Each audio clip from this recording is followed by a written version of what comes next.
প্রিয় শিক্ষার্থী, আজকের ক্লাসে তোমাদের আবার অভিনন্দন, শুভেচ্ছা। সবাই ভালো আছো? আমরা গত ক্লাসে জ্যামিতির যে উপপাদ্যটি করেছি সেইটি ছিল 29 নম্বর উপপাদ্য। তার পূর্বে আমরা 28 নম্বর উপপাদ্য করেছি। এখন আমরা এই ক্লাসে যে উপপাদ্যটি করব সেটি হচ্ছে উপপাদ্য 30। এইটি খুব গুরুত্বপূর্ণ এবং তোমার এসএসসি পরীক্ষার জন্য খুব ইম্পর্টেন্ট একটি উপপাদ্য। এই উপপাদ্যটি পরীক্ষায় প্রায় আসে, ঠিক আছে? এটি একটু ভালো করে করবা, খেয়াল করো।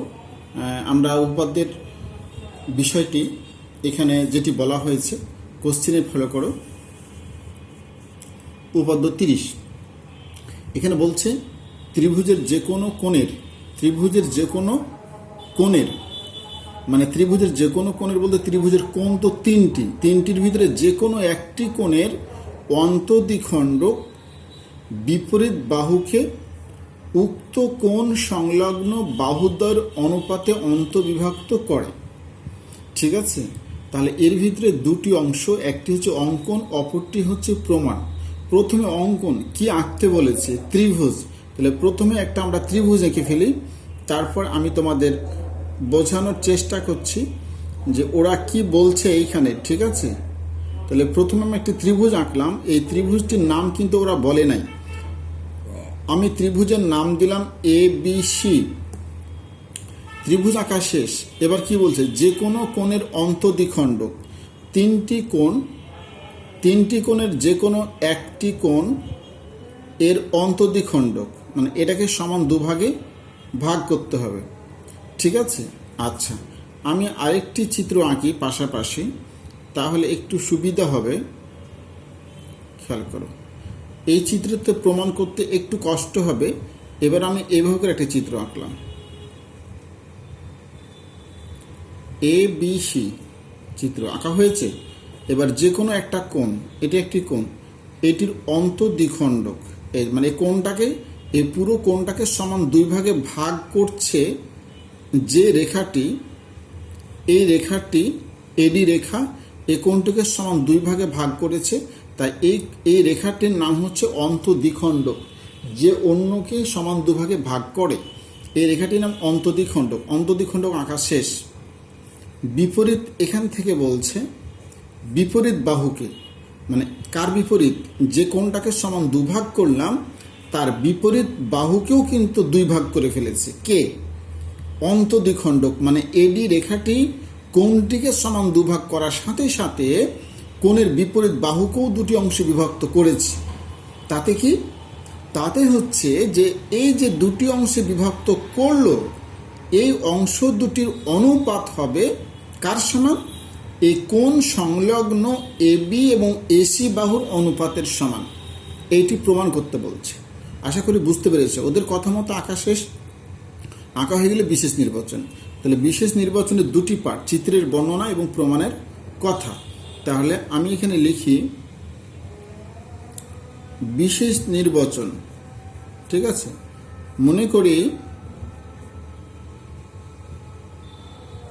ত্রিভুজ ABC, চিত্রের বর্ণনা প্রমাণের কথা। তো চিত্রের বর্ণনা কি? ABC একটি ত্রিভুজ, এ কোণের অন্তদ্বিখণ্ডক AD BC-কে D বিন্দুতে ছেদ করে। হয়ে গেল। মনে করি ত্রিভুজ ABCA কোণ A এর অন্তদ্বিখণ্ডক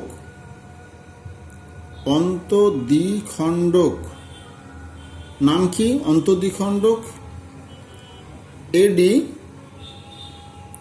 ভূমি BC-কে, অন্তদ্বিখণ্ডক AD ভূমি BC-কে কোথায়? D বিন্দুতে ছেদ করে। D বিন্দুতে ছেদ করে। ঠিক আছে? চিত্রের বর্ণনা কিন্তু শেষ। ABC ত্রিভুজের এ কোণের অন্তদ্বিখণ্ডক AD BC-কে D বিন্দুতে ছেদ করে। হয়েছে? আর একটু বর্ণনা দিতে পারো, এডিটা এই কোণের অন্তদ্বিখণ্ডক, মানে এই কোণটা আর এই কোণটা পরস্পর সমান। এটি লিখতে পারো, না লিখলেও চলবে। এবার কি করতে হবে? প্রমাণ করতে হবে যে, এটুকু চিত্রের বর্ণনা। এখন প্রমাণের কথাতে প্রমাণ করতে হবে যে,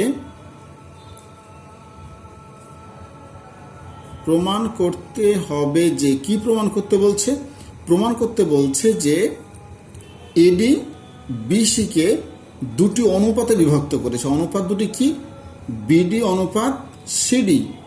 বিডি অনুপাত সিডি এই অনুপাতে ভাগ করেছে। অনুপাতটা কার সমান? অনুপাতটা হচ্ছে এডিটা যে কোণকে দুভাগ করেছে ওই কোণ সংলগ্ন এবি আর এসি এর অনুপাতের সমান। ঠিক আছে, এটি প্রমাণ করতে বলছে যে এই কোণটি যখন দুই ভাগ হয়ে যাচ্ছে যে রেখাটির দ্বারা, তখন এই রেখাটি ভূমিকেও দুটি অংশে বিভক্ত করছে। সেক্ষেত্রে ভূমির অংশ দুটির অনুপাত হবে কোণ সংলগ্ন এবি আর এসি এর অনুপাতের সমান। এই চিত্রে প্রমাণ হবে না, ওই জন্য অতিরিক্ত আঁকা লাগবে। ডি এ এটার সমান্তরাল এখানে একটা বাহু নিলাম, যা বি এর বর্ধিতাংশকে পি বিন্দুতে ছেদ করে। কোথায়? পি বিন্দুতে। একটু বাঁকা হলো জায়গা না থাকার কারণে। ঠিক আছে, এই তো। তাহলে এইটি আর এটি সমান্তরাল আঁকলাম। সি বিন্দু দিয়ে ডি এ সমান্তরাল সিপি আঁকি, যা বি এর বর্ধিতাংশকে পি বিন্দুতে ছেদ করে। এটি কোথায় লিখতে হবে?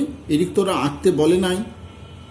তাহলে এটা লিখতে হবে অঙ্কনের মধ্যে, যে সি বিন্দু দিয়ে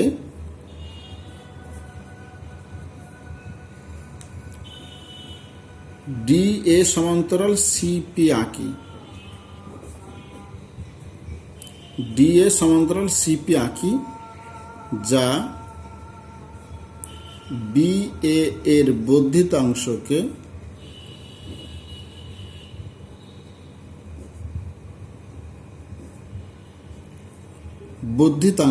যে বি এর বর্ধিতাংশকে পি বিন্দুতে ছেদ করে।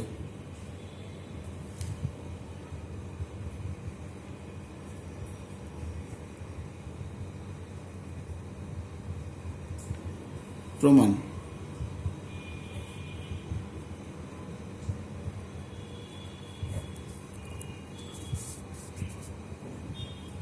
খেয়াল করো,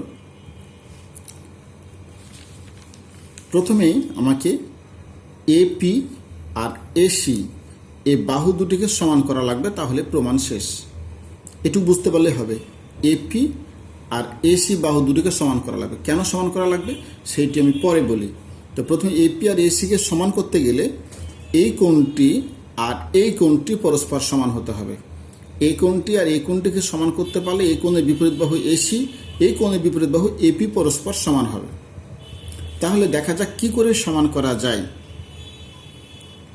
বি এ ডি এর অন্তঃদ্বিখণ্ডক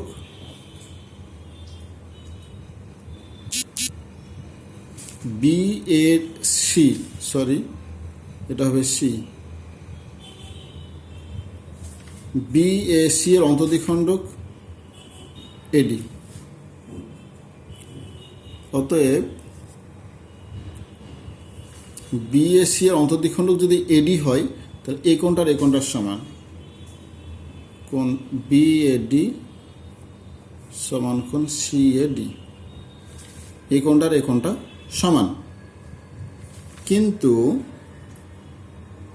আমাদের টার্গেট এই কোণটার এই কোণটার সমান করা। তাহলে এই বাহুটি আর এই বাহুটি সমান করতে পারবো, এই টার্গেট। কিন্তু খেয়াল করো, বিএডি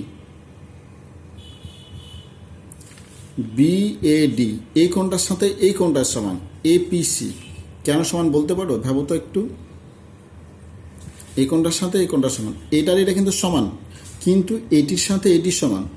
কারণ এ বাহুটি আর এই বাহুটি সমান্তরাল আমরা এঁকেছি, আর এটা উহাদের ছেদক। তাহলে এই দুটি হচ্ছে অনুরূপ কোণ, পরস্পর সমান, অনুরূপ। তাহলে এটি এখানে নিলাম, আবার এটাকে এখানে লিখো।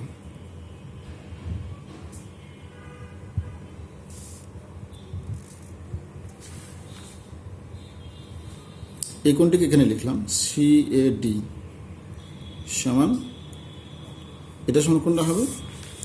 C A D. এটি আর এটি পরস্পর সমান, কারণ এটা আর এটা সমান্তরাল। এটি উহাদের ছেদক, তাহলে এই কোণটা আর এই কোণটা পরস্পর সমান, ঠিক আছে, এ সি পি। তাহলে এই দুটো পরস্পর সমান, কেন সমান সেটি বুঝতে পেরেছ, ঠিক আছে। এই কোণ দুটি পরস্পর সমান কারণ এটা অন্তর্দ্বিখণ্ড কোশ্চেনে বলেছে এই দুটি পরস্পর সমান। আর এটি সমান পেলাম এটার, আর এইটি হচ্ছে এইটির সমান, এইটি এটার সমান, আর এইটি হচ্ছে এইটার সমান, কিন্তু তারা নিজেরা দুজন পরস্পর সমান বিধায় এই কোণটার এই কোণটা পরস্পর সমান, অর্থাৎ এরা নিজেরা দুজন সমান। তাহলে এই কোণটার এই কোণটা পরস্পর সমান, অতএব এ পি সি সমান A C P, A P C সমান এ সি পি। তাহলে এ পি সি এর বিপরীত বাহু এসি, আর এসি পি বাহুর এসি কোণের বিপরীত বাহু এপি, ঠিক আছে। তাহলে এই কোণের অক্ষরটা বাদ দিয়ে দিলে এর বিপরীত বাহু হচ্ছে এসি, এই কোণের অক্ষরটা বাদ দিয়ে দিলে এর বিপরীত বাহু হচ্ছে এপি। তাহলে এসি এবং এপি পরস্পর সমান। এবার এটুকু বুঝতে পারলে তোমার জ্যামিতি শেষ। এসি এবং এপি পরস্পর সমান, ঠিক আছে। এসি আর এপি যদি পরস্পর সমান হয় তাহলে এখন আমি এই পাশে লিখি, খেয়াল করো,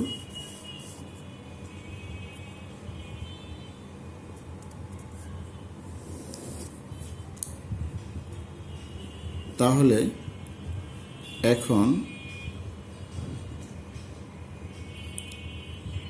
ত্রিভুজ বিপিসি, এই পুরো ত্রিভুজ কল্পনা করো, এটা পুরোটা এই পুরো ত্রিভুজে বলো তো এটার সমান্তরাল এটা